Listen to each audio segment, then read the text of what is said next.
Well, what do you think is the most important issue facing us as a nation or a society? My guess is that you each have one or perhaps a few issues that you feel are most crucial. Today it might be jobs, housing foreclosures, Wall Street, the wars in Iraq and Afghanistan, climate change, healthcare, education, perhaps issues of gender or race. I've said for years that if every one of us dropped our specific issue for a year and instead pooled our energies to fight and win the battle to get big money out of politics, that would be the single most effective thing we could do to win on every other issue. It's clear to me all the time that what we in the U.S. need is what I call a real democracy trifecta. Campaign finance reform, that's public financing with free TV ads, media reform, and election reform. Those three as a foundation for everything else we want that involves politics and government. I believe achieving that populist agenda will be necessary before we can expect real improvement on any of our specific issues. And if you think things were bad, you know they've gotten worse. One can now realistically ask, has government of, by, and for the people perished from the United States? January 21st, a divided Supreme Court reversed precedent and law, voting 5-4 in Citizens United versus Federal Elections Commission to remove all limits on corporate contributions to political campaigns. We'll discuss that decision in the context of money in politics, as well as looking at potential outcomes and possible remedies.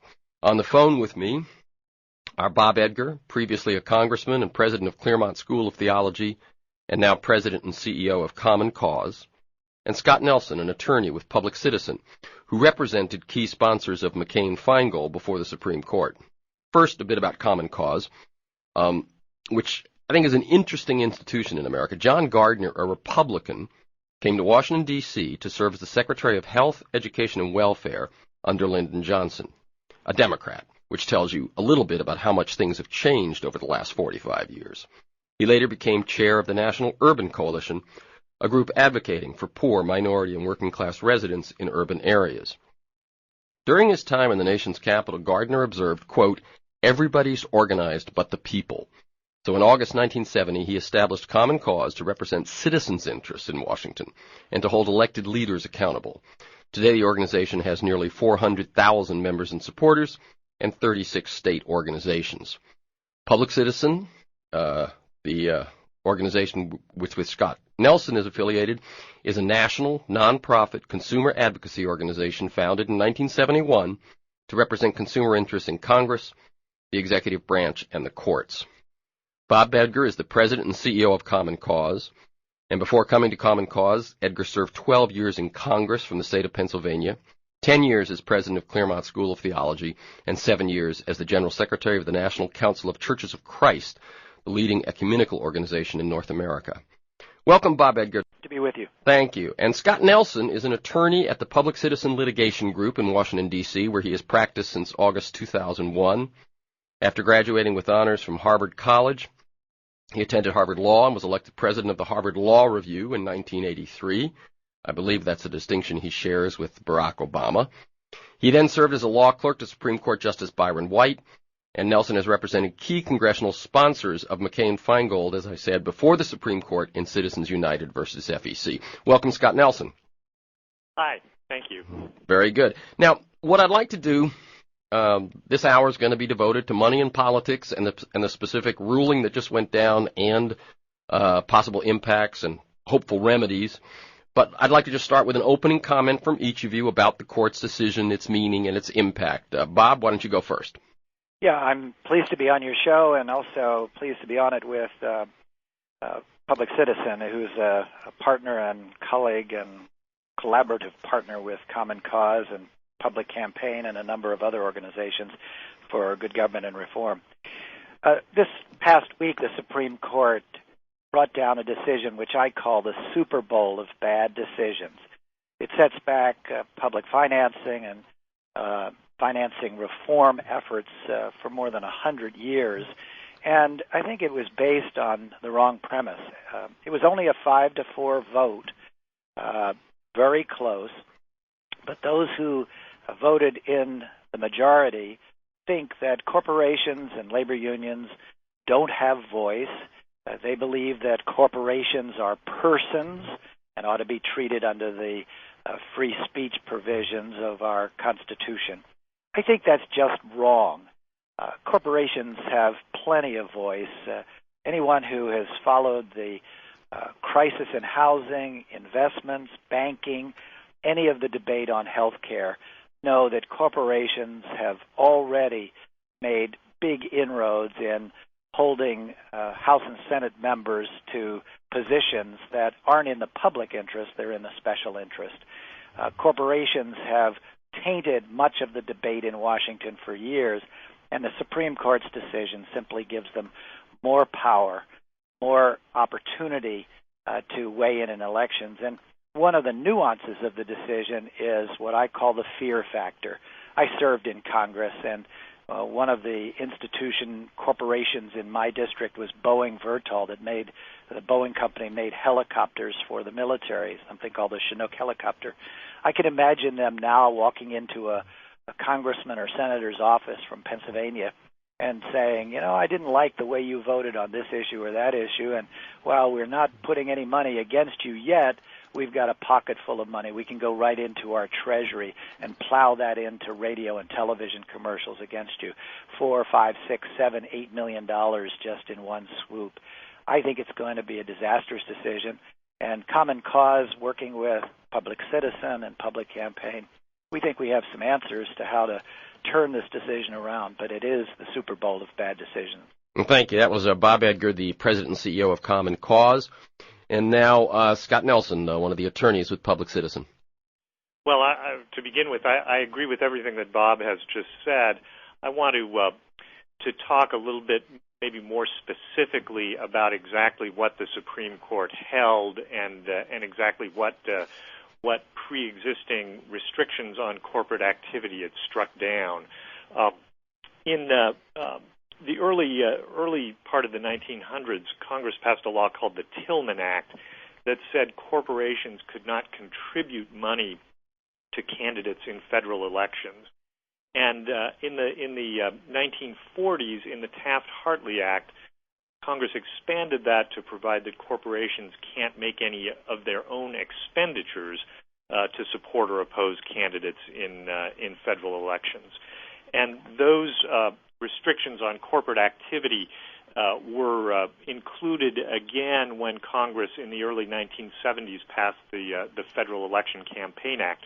But they got watered down a little bit because the courts interpreted political expenditures to be pretty much limited to advertisements that contained what were referred to as magic words, a very limited number of terms that expressly said vote for or vote against Bob Smith. And political advertisers in the decades that followed became adept in using ads to convey electoral messages without using those particular magic words.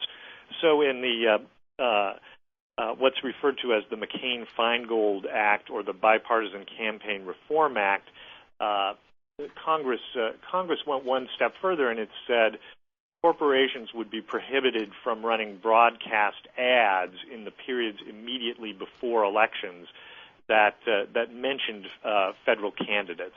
And the Supreme Court upheld that, but put a little bit of a gloss on it to say that to be covered, they had to convey clear electoral messages. Well, that was the state of the law up until last week, that corporations were prohibited from either spending money on ads or other activities that directly said vote for or against federal candidates or that conveyed that unmistakable message. What the court held this past week is that under the majority's view of the First Amendment, a corporation has an unlimited First Amendment right to spend as much of its money as it wants on messages telling people whom to vote for. And that can include broadcast advertising. It can include direct mail. It can include phone banks. It can include hiring people to go up and down the streets, knocking on doors. As of today or as of Thursday, corporations will have the ability in federal elections and in state elections, since states also are covered by the First Amendment, to make unlimited expenditures on election campaigns. You both set it up well, I think. Bob, as you did, set up more the context, and you dealt more with the legal, Scott. And this is the way I'd like to see the hour go from here on. Let's take up a little more of the legal with you, Scott. Then, and Bob, feel free to chime in during that part of the conversation. Then look more at the context of money and politics. Bob, I'd expect you to take the lead there, and Scott, feel free to chime in. And finally, Bob has to leave us at about 45 after the hour, at which point Scott and I will finish up with more legal or remedies or whatever remains after that. Fair enough? Fair enough. Sounds good. Okay. So, Scott, on the legal, Citizens United versus FEC did not originally ask the broad question that the Supreme Court ruled on this week. Am I correct? And so tell us a little bit about that, because I think it does set sort of the narrative of how this decision emerges.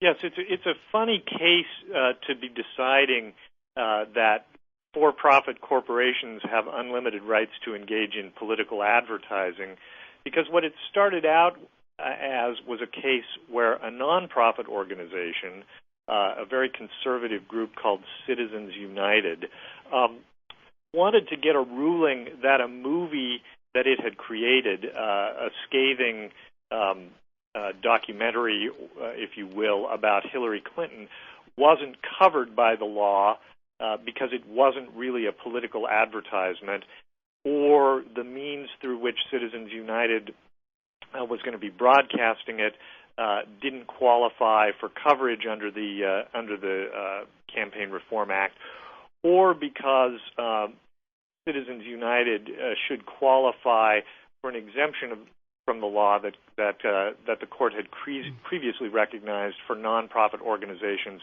that didn't take money from business corporations. And there, Citizens United said, well, we took a little bit of money from for-profit corporations, but it was so minimal that we should still be qualified for the exemption.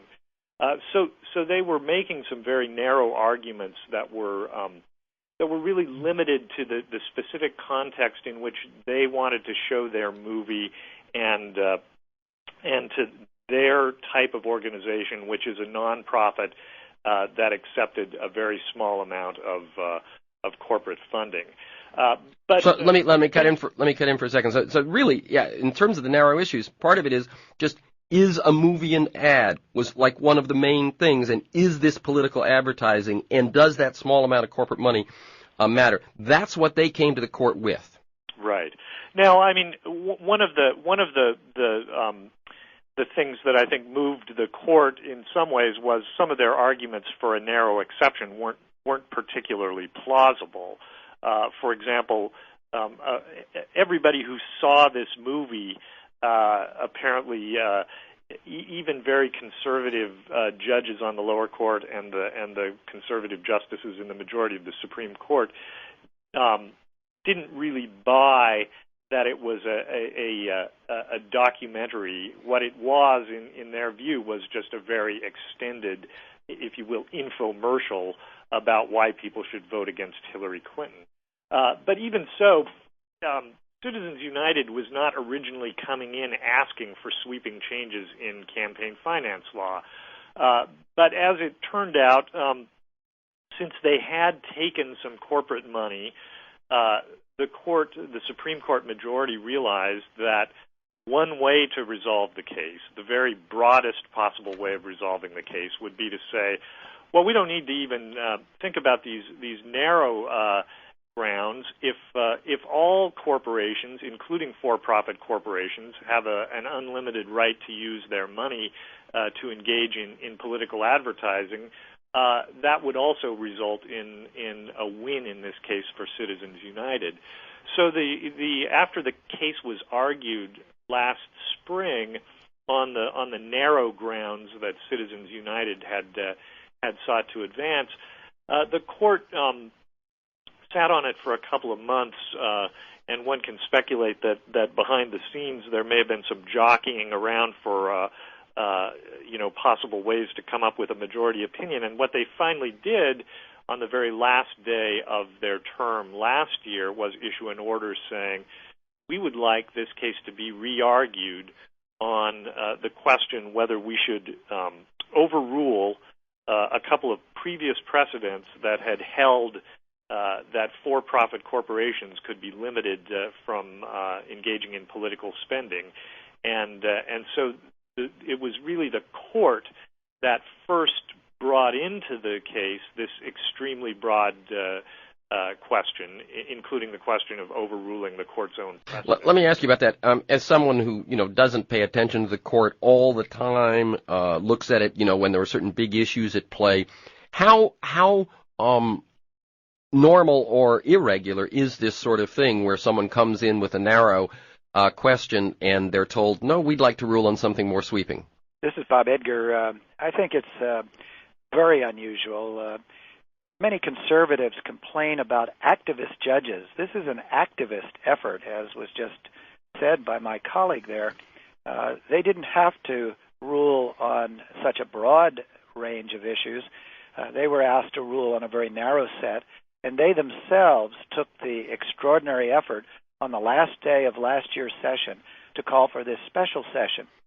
And one can only imagine that the conservatives on the court, seeing the change in the 2008 election and seeing some of the marginalization of some of the activities of conservatives, really used this as an opportunity to open up the treasuries of the corporations and unions to spend directly for or against candidates. And it was really, I think, outrageous and very, very, very unusual. And that's one of the reasons, by the way, another question I was going to ask is that it seems to me from that moment on, people pretty much assumed the decision would come as it did. And one other thing about this is, in something I read, they mentioned the fact that Roberts, when he was in his confirmation hearings, really downplayed what he thought his role would be. He called himself sort of an umpire, and that he would be seeking consensus. The conservatives have talked about the Warren Court as an activist court, and yet Earl Warren, appointed by a Republican, did actually seek consensus. And when he made, or his court made, some of its sweeping racial integration rulings, they did it with large majorities. And same with the privacy ruling on Roe v. Wade, large majorities or unanimous decisions. To make such a sweeping decision on a 5-4, what does that say? And I'll let either of you take that. I think it's the umpire getting up to bat and trying to hit a home run. Or throwing a beanball at the opponent's stars. I think that's right. Well, I think we've outlined the fact that this is an activist issue. It was a narrow decision. It wasn't a consensus decision by the courts, but it limits the kind of response. And I'm pleased that you've got this hour of conversation, because the American public really has to wake up to the fact that money is corroding almost all the decisions that are being made in Washington. This will just add to that. And if we really want to address things like global warming and health care, public education, and the quality of life issues, or even the international issues, we need public officials who get themselves elected and don't feel like they have to spend 50, 60, 70% of their time raising money for the next election. And this is just going to marginalize those good government elected officials and put in play much more lobbying / money / corporate Wall Street intrusion into the public's square. And Common Cause and Public Citizen, Public Campaign, and others really need to work on some specific responses. I think first we need clear public education. Second, we need to look at corporate registration, which happens state by state. If there are any things we can do to marginalize this decision, we want to get shareholders involved in asking questions. Should their senior executives make political decisions now as to how to spend the corporate treasuries? We also need to look at whether or not state by state, region by region, corporations can be monitored, and whether full transparency can take place. And finally, Common Cause and others have been very active in fair elections and public financing. We installed it in Arizona and Connecticut and Maine. We think that's a piece of the response. And right now, before the House and the Senate, we've got a voluntary Fair Elections Now program introduced in the Senate by Senator Dick Durbin, introduced in the House by Congressman Larson. And we have more co-sponsors of that legislation, which would install a system voluntarily where candidates would give up special interest money, corporate money, and would simply raise $100 contributions in their congressional district or state, have it matched by $400 of public funds, not take any corporate or Wall Street money, and find a different way to elect people, what we call a voter-owned election as opposed to a corporate-owned election, which this decision will help install. Yeah, I'll tell you what I'm going to do is shift a little from what I was planning to do, because I'm seeing now I only have you for another 20 minutes, Bob. I'll tell you what, Scott, we'll come back to some of the specifics in this, in the legal piece of this in the last 15, corporations as persons, money as speech, and whether or not this is a threat to the public welfare, after Bob leaves the call. But if you two will allow me, I'm going to take the mic for a couple of minutes here and lay out some of how I see the money in politics influencing things right now. Go for it. Okay. First of all, I recommend that everyone go to pbs.org/Moyers, where you can find an amazing archive. I didn't realize, but Bill Moyers has almost every show going back the journal for years, back to his great ideas and so on. And so that's just a wealth of information if you care about America, if you care about the world. But check out the interview from January 15th. This is not the past Fridays, but a week ago, in which he interviewed Thomas Frank, the author of What's the Matter with Kansas. In it, Frank's, they're looking at the first year of the Obama administration, and Frank says, he feels that Obama and the Democrats basically, but Obama in the lead, and missed a great opportunity by not making clear over and over and over again to the American public that what they are trying to heal is the damage done by the previous administration. At the end of the conversation, Moyers asks him why he thinks Obama and most of the Democrats have been unwilling to make that case, and Frank's answer is, I'm afraid they don't want to offend their funders. And if that was the case before this decision, how much worse might it be now? We've seen it in, as you said, Bob, in healthcare, in the response to Wall Street, in climate and energy bills, just to name three, where you end up getting halfway measures that do not get to the root of problems or attempt to achieve true solutions. In his response to the Supreme Court decision, Ralph Nader wrote, perhaps Justice Kennedy didn't hear that the financial sector invested more than $5 billion in political influence purchasing in Washington over the past decade.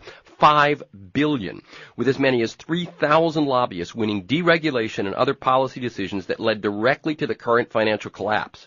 And for that, I highly recommend another website. Go to wallstreetwatch.org and read Sold Out, How Wall Street and Washington Betrayed America. It links the money spent by the financial institutions with the deregulation that led to the catastrophic recession and crash that we all deal with now. The Center for Responsive Politics, again I'm quoting Nader, reported that last year the U.S. Chamber of Commerce spent $144 million to influence Congress and state legislatures. And as we've seen, the Chamber of Commerce is no more that thing that's representing that mom and pop store down in Peoria. They are among the biggest climate change deniers, etc., etc. The center also reported big lobbying expenditures by the Pharmaceutical Research and Manufacturers of America, $26 million in 2009. Drug companies like Pfizer, Amgen, and Eli Lilly poured tens of millions into federal lobbying in 2009. The health insurance industry trade group, America's Health Insurance Plans, spent several million. And as Nader says, no wonder single-payer health insurance, supported by the majority of people, doctors, and nurses, supported by the majorities, hasn't even been on the table in Congress. Now, I've often said we need public financing of campaigns, and some of the public reacts. They're not going to use my tax dollars for their damn campaigns. They're bad enough already. And I believe, and this is what you said, Bob, we need education. If people saw that the single best return on investment any company makes is to invest money in politicians, and some numbers from that report that Nader cited. The financial sector invested more than $5.1 billion. The entire financial sector, including finance, insurance, and real estate, drowned political candidates in campaign contributions, spending more than $1.7 billion from 98 to 2008. And reflecting the balance of power over the decade, about 55% went to Republicans, 45% to Democrats. Now that Democrats are in power, they're getting more than half of the financial sector's money in 2008 and more than half in 2009. The industry spent even more, $3.4 billion on officially registered lobbying of federal officials during the same period. Now, what I want you to remember, folks, when I said the return on investment, I'm emphasizing how much money they spent.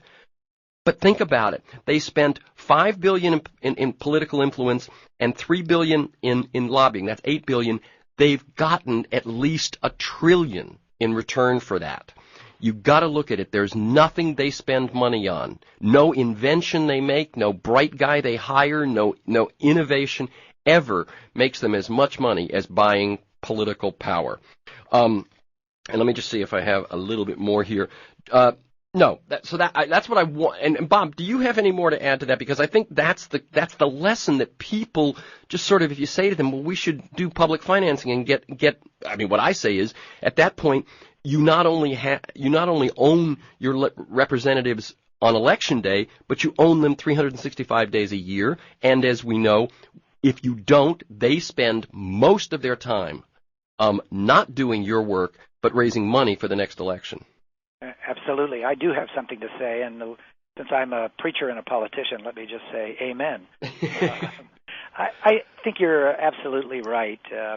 We have to recognize that the system is broken. There is donor fatigue. They're being dunned by every elected official they can find for money.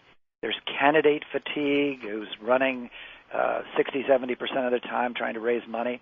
Common Cause did a study, which you can see on our website, called Legislating Under the Influence, and we discovered that in the healthcare debate from the year 2000 to the year 2008, special interest groups in healthcare spent $3 billion hiring lobbyists and an additional $350 million giving money to candidates only on the committees and subcommittees of jurisdiction. The healthcare debate was corroded long before last year, and people look at the housing debate and the banking debate and the investment to crisis. Go back to the 1990s, where Democrats and Republicans took money from Wall Street to loosen the regulation, to allow unfettered profits to weigh in, and then the same talking heads are on television telling us now they're going to fix it, and yet we've seen with the bailout issues and the bonus issues that Wall Street and corporations still own a large part of the public square. Let me do two things just before we return to the conversation. I'm going to give you the websites of both of their organizations and a few more, and I'm going to give you my email address now and when I finish this list and tell you, email me and I'll give you this list. My email is temcnally@mac.com. So we have commoncause.org, citizen.org, publicintegrity.org, publiccampaign.org, the Alliance for Democracy.org, Move to Amend. This is a group that has just come together, and it's an alliance of people that are behind an amendment to take on this issue. MoveToAmend.org, Free Speech for People, freespeechforpeople.org, another group that has come together around this specific decision. And then, as I mentioned, WallStreetWatch.org does a good job of linking some of the money. And as I said, email me at temcnally@mac.com. If you're driving and you don't want to write these things down right now, then email me and I'll send you this list. So we've got you for about another 10 minutes, Bob. You were speaking of remedies, and so let people get a fuller feeling for what you think some of the remedies are. Number one, we need massive public education while this issue is still hot.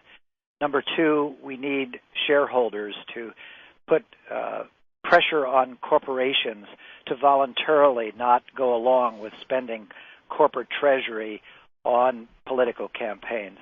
Number three, we need to install public financing, fix the presidential system, and here we need to call on the Obama administration to work with McCain in revising, reforming, and updating the presidential public financing system, which worked for 5 elections and then stumbled in the last election because the system was broken. And then with that, they need to turn to something called Fair Elections Now. Ask your House or Senate member whether they're a co-sponsor of Fair Elections Now, which would install a voluntary public financing system similar to what happened in Connecticut in the 2008 election. After we put the former governor in jail for corruption, the legislature passed public financing, and in the 2008 election, 74% of the candidates running for state legislature used our public financing system. 81% of them got elected, took no special interest money, including a 24-year-old college student who qualified and received the funds, beat an incumbent, and now is in the state legislature in Connecticut. We have it in Maine, we have it in Arizona, we have it in cities like Portland and Albuquerque and Santa Fe. We need to spread that good virus not only across the country but into the House and Senate. And finally, let's make it a massive effort to get elected officials now to stand up and speak out about corporate and labor influences in elections. Average, ordinary people need to own the elections. The Constitution was done for the people and by the people. It ought to be owned by the people. Democracy needs to be owned by average, ordinary citizens and not dictated by who has the deepest pockets and the most corporate or labor money that they can throw against a candidate. Even at the presidential level, you know, if a candidate goes out and raises $500 million to run for president, there are rogue corporations that could walk in and put $1 billion up simply to recycle a presidential candidate that they dislike. Think of what happens in some of our medium to small states where candidates raise $5 or $10 million for the Senate race, and a corporation walks in and puts $25 million down simply to either unseat someone they don't like or to support someone that they do like. Well, let me jump in on that. People are probably well aware that in a strategy that I thought was very destructive, ultimately, Obama laid out some broad principles and then threw it to the Senate to decide, which then meant that it came down to that finance committee to do the main deciding in the Senate. Max Baucus he's a senator from Montana. He gets 13% of his campaign funds from the state of Montana. So Max Baucus, when he is making those decisions in the finance committee about health care and about a lot of other issues, finance committee is a very good committee to be the chairman of. He is not representing the people of Montana who elected him. He gets 87% of his political contributions from outside the state, from people who have business with the finance committee. Kent Conrad, also on the finance committee from a small state of Idaho, similar. And you just see this up and down. So we're talking about it getting worse. But I know some people have said, well, it can't get much worse, so don't worry about this decision. But, I mean, that kind of influence where almost all of their money is not from their constituents. Yeah, I would add another thing. I got elected with Max Baucus back in 1974 as one of the Watergate babies. And Max, I can tell you, when he first came to the House of Representatives, was part of the Watergate baby class, part of the reform group that shut down the Vietnam War and started putting reforms in place. I think part of Max's problem is not only has he taken so much money from special interest, including the healthcare industry, but I think there's need to recycle elected officials periodically. I believe in long-term limits, not short-term limits where staff or special interest can control the outcome, but I don't think anyone should stay there 25, 30, 40 years. It ought to be a season in their life, and we ought to take a hard look at that, because if I was corrupted by anyone during my 12 years in office, I was corrupted by my friends, not my enemies.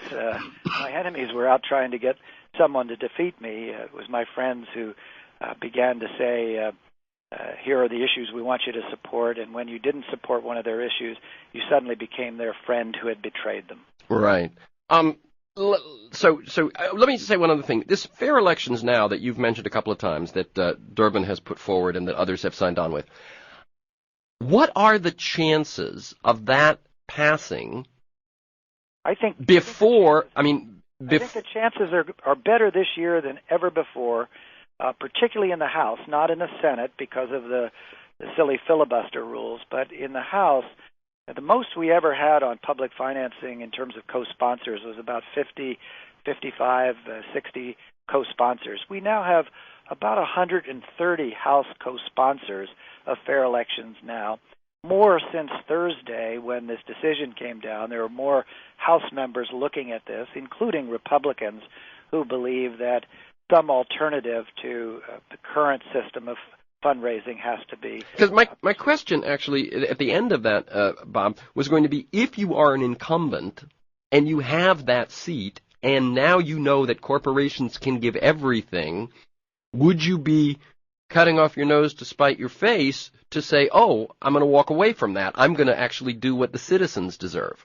I think under normal circumstances that would be right, but I think the citizens have become very smart, and good government is good politics these days. I think one of the problems with Obama right now is that he has not spent enough time on his reform agenda, attacking some of the issues. He's done a good job on lobbyists, but he's got to connect lobbyists with money, and he's got a number of other reform issues that are there. I think people aren't supporting the Democratic Party or the Republican Party now. They want government to work.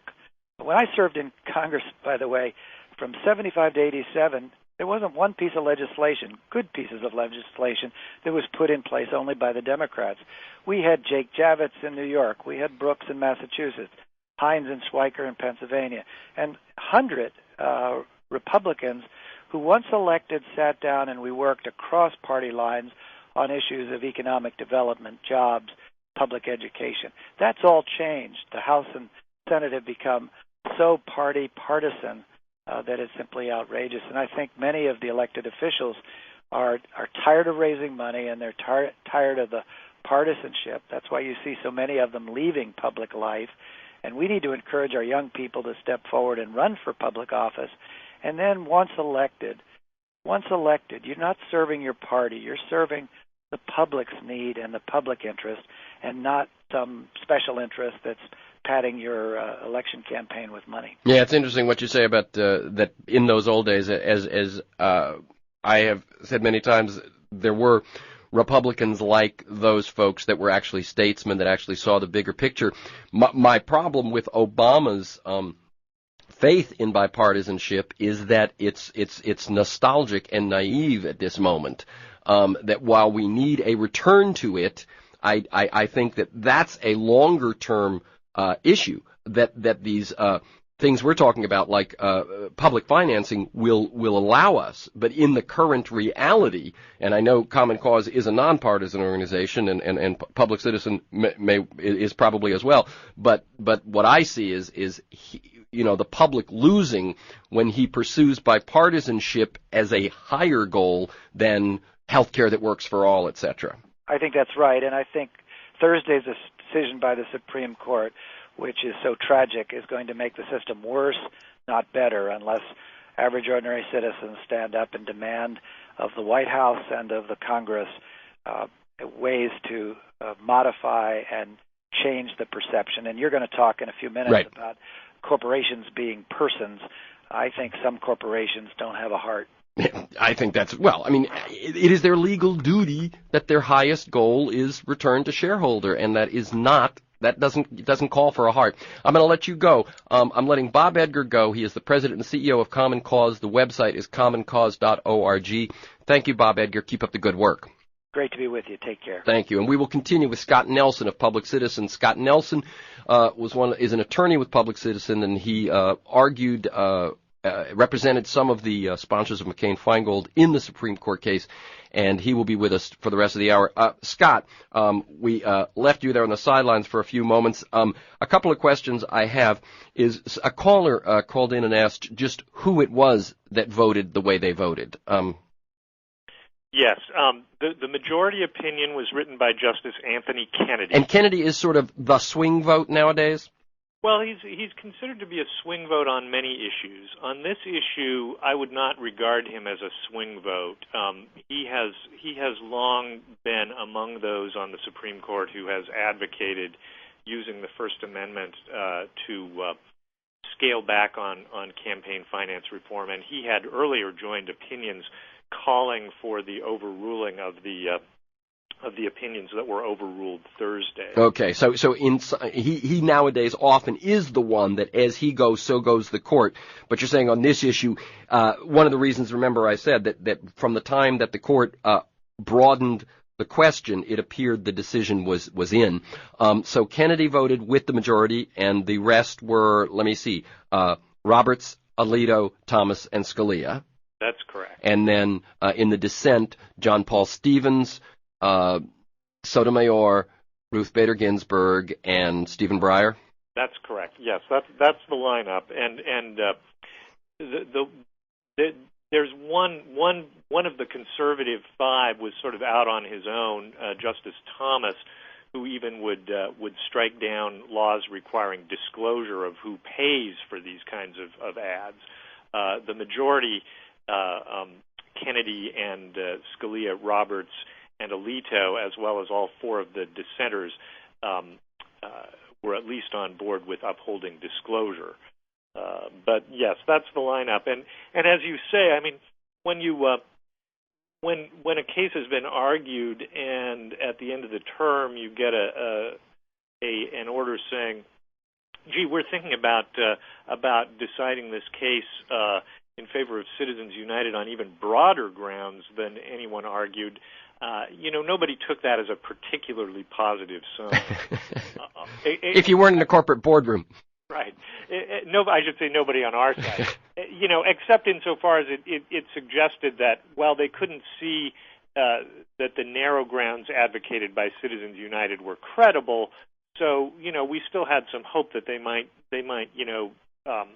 stop short of going over the brink of overruling their prior decisions. But that did prove not to be the case. Right, they would not. The hope was that they would not be as aggressive as they turned out to be. Let me just read, by the way, a quote from Justice Stevens, who wrote the dissent, and if people recall, he wrote a very powerful dissent to Bush v. Gore in 2000. So Justice Stevens is how old now, Scott Nelson?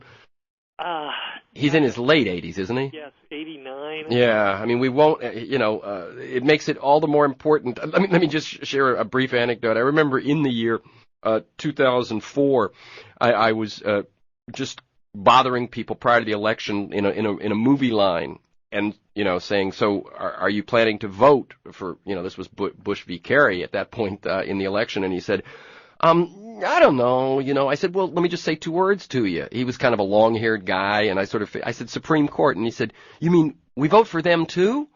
And it just showed me how civics is dead in America. What I'm saying is that, the two judges that Bush appointed, Alito and Roberts, when their appointments were and the confirmation hearings were going on, most of the focus, it seemed to me, was on abortion, gun rights, that sort of thing, and yet if you read their records, both of them had been so solidly pro-business. I don't think, I remember reading something like neither one of them had ever, if you will, sided with the underdog. Yeah, I'm not sure. I'm not sure I could say they never did, but it is certainly the case that we knew that these were conservative justices, and the question was, would they be conservative more in the mold of a Sandra Day O'Connor, who also valued stability and consensus, and on the issue of campaign finance was I would say more the swing voter on the court than Kennedy. Or would they be more in the mold of the more uncompromising justices such as Scalia? Mm-hmm. And I think that in different areas the answer may be different. In the area of campaign finance, we have certainly seen that the big difference was the decision by Justice O'Connor to retire, and her replacement ultimately by Justice Alito. Yeah, now as I was saying, by the way, that's interesting that you mentioned that conservative, as a Supreme Court justice, does sort of say on big, crucial decisions, consensus is, it's sort of a conservative value to want consensus on those kind of issues rather than 5-4 splits. I said I would read just a little bit of Justice Stevens' dissent, and then I want to ask about the three questions, corporations as persons, money as speech, and the welfare of the state. Justice Stevens concludes his dissent as followed. At bottom, the court's opinion is thus a rejection of the common sense of the American people, who have recognized a need to prevent corporations from undermining self-government since the founding, and who have fought against the distinctive corrupting potential of corporate electioneering since the days of Theodore Roosevelt. It is a strange time to repudiate that common sense. While American democracy is imperfect, few outside the majority of this court would have thought its flaws included a dearth of corporate money in politics. Scott Nelson, a public citizen, on that issue of corporations as persons, if you would, we've got about 5 minutes to deal with these three issues. They're complicated. They are. Corporations, it's really more complicated than just are corporations persons or not, because, for some purposes the law treats a corporation as a person. That's the whole point of having a corporation. It can sue and be sued, enter into contracts in its own name, and it is liable for certain things, but its shareholders are not. But whether it's a person for purposes of the Constitution and what that means is more complicated, especially given that many of the provisions of the Bill of Rights don't actually turn on whether someone is a person or not. The First Amendment does not even include the word person. What it says is Congress shall make no law abridging the freedom of speech or of the press. And, I think to many of us that suggests that the press might have certain rights, including perhaps or even certainly corporate entities that are part of the press. But beyond that, freedom of speech appears to refer to freedom to exercise a capacity that natural persons have that artificial entities actually may not.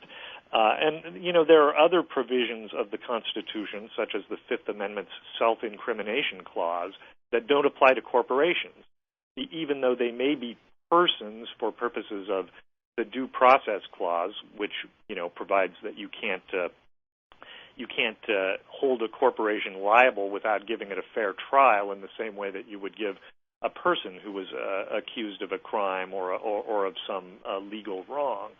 So, the real question is, do the values of the First Amendment, self-expression, political self-determination, the ability to foster a marketplace of ideas, do they require that inanimate organizations that are put together solely for business purposes be treated as if they were the same as human beings who are members of our political community, or of the press, which the court has long recognized plays a critical function in informing the public. Now, of course, by the way, let me just cut in quickly. Nowadays, when the press, let's say with the NBC or MSNBC, is owned by General Electric, or this sort of thing, it's kind of weird anyway that now that there are conglomerates with many other interests who happen to also be the press. But that's another issue.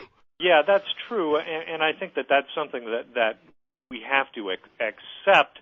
But that doesn't necessarily mean that the mere fact that newspapers and broadcast entities that engage in news gathering and editorial functions are owned by corporations doesn't necessarily suggest that we just throw up our hands and then say, well, then let's also say that corporations must have an unlimited ability to run ads. Exactly, not the only conclusion you can draw from that conundrum.